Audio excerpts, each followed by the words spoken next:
Один мой приятель спросил меня, когда мы должны были сюда ехать. Он спросил, Ебануться, блин. Ай-яй-яй. зачем вам эта чужая война? Жесть. Вы считаете, что...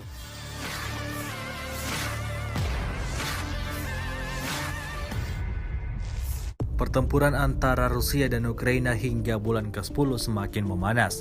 Ramai beredar di media sosial Telegram pada Rabu 16 November 2022. Dalam rekaman menunjukkan kendaraan International Max Pro MRAP Ukraina yang terbengkalai di sekitar wilayah Donbas.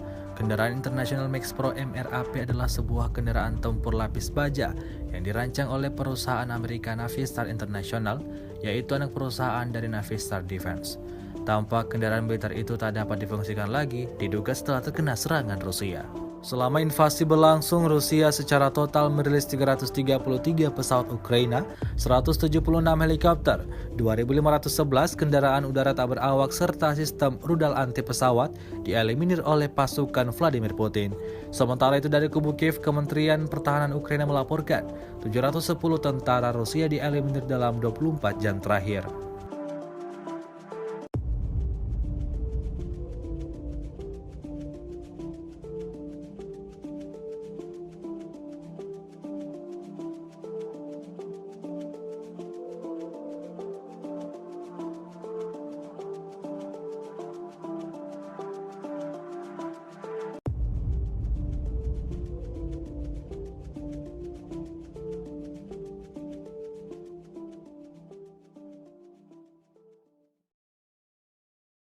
Terima kasih sudah nonton.